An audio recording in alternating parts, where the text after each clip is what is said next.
Hey, it's Dave. Just wanted to update on the goat pens. This is the pens for the bucks right now.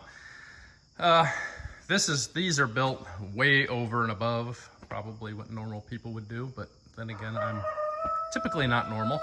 But we'll kind of show you what we're doing, why we're doing it this way, and I kind of go from there. So we got, this is the side panel. We got slats in there. It's 1.5 inch slats. Basically did that to allow airflow through rather than having solid wood.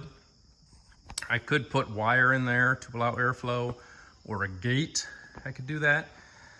But my past experience has been the goats bend that and destroy it, and they've never broken through a 2x piece of lumber. This will get reinforced with 4x4s at 2 feet. That's 8 feet long. So every 2 feet, you'll have some 4x4 posts in there just to give it some rigidity. So when they're hitting it, I get a little less flex. This is a 4x4 wrapped in 2x6s. This is a 2x8. That's a 2x6. This is a deck board. Obviously, you can see we stained it black. I say we, I mean I did. And actually has a little anal cut it out there. The front pieces will be solid. This is where the feeder and the water goes, and this will be wire. Only because I have to put some wire somewhere. I just want to keep it the least amount as possible. So another 4x4 wrapped in a 2x6, and I do that because what it allows me to do then is put these side panels screwed into this. It kind of ties everything into the 4x4 and makes it somewhat solid. Same over here. You can see the 2x give you a little overhang and screw that in. It's been very solid for me in the past experience, but it also allows for quick disassembly. If I need to remove this, take it apart, move this wall, whatever the case may be, I can probably have this thing apart. I could have this wall out of here in probably less than 10 minutes, completely disassembled, sitting off to the side. We did reinforce all the ends. They are lag bolted in, and then also they got these steel connectors bolted in. Double hinged, double bracketed my corner pieces. You can buy one that's this big, but I just had these laying around, so I figured I'd just might as well use them if they're just laying there doing nothing. That's just again to kind of tie everything in for these bucks when they're smashing into stuff. The doe pen won't be nearly this robust. Here's our middle wall. That's what I'll be working on today. The inside walls don't get a whole lot of flare. This will just be bolted 2x8s, bolted in. There'll be another 4x4 put here. Again, every 2 feet. Another 4x4 in here, lag bolted in. And then it'll get the 2x lumber over there bolted to the outside. So it'll basically go from there to there, bolted into place. Why do I do it that way and not,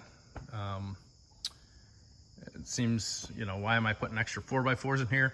Typically if the bucks are gonna fight, they're gonna fight with each other in between this board. So this board's gotta be very, very robust to take the pounding that it's probably going to be taking. So that's gonna happen. This over here is gonna be the same as this middle wall. There will be a third stall going right here, right in there. That's for our third buck coming in pandemic. I actually was just doing some trial fitting down here on the ends, kind of playing around with some stuff. So disregard that. So yeah, third pen will be going down there as well. And we will have rubber matting on the floors. So the floors will be rubber mat. Again, doing that for a couple reasons. It makes it easier for cleaning, really, because you're scooping off the rubber mat and you're not scooping up your floor pieces. So that's something we're gonna try out. I've never done it here on a goat pen. I've done it with horses, but never a goat pen. So that's how that is. So we got a header piece to add up here. That's gonna happen probably today. I'll start adding the headers in to start tying in these pieces, and then a header going across the top. Will also be going in to start to tie everything together. And then I'll need to see if I'm not 100% sure. I may end up tying these into over here into these joists to give them a little, this one not so much, but these ones here I'm a little worried. They're a little wobbly, not wobbly, but They're solid for a normal animal, but for goats and a horse, I don't know that I would want it without getting some sort of rigidity in there. So I gotta kind of sort that out. So as you can see, there's a lot of light. We do have the lights up above that'll light the pens up, which is kind of nice. But just if I were to turn this off, now it is pretty cloudy out today, so keep that in mind. So there's the lights off. Completely comfortable to work in, more than enough light. And that's on a very cloudy, overcast, rainy day, which I'm not complaining. We actually need the rain. So that's where we're at. Do we have the fanciest goat pens probably in the state or in the country? Yeah, probably. But, you know, my thought process is I'm going to build it. May as well add a little flair to it. And I know they're going to probably destroy it at some point, but actually the horse pens over in the other building have held up pretty well to their abuse.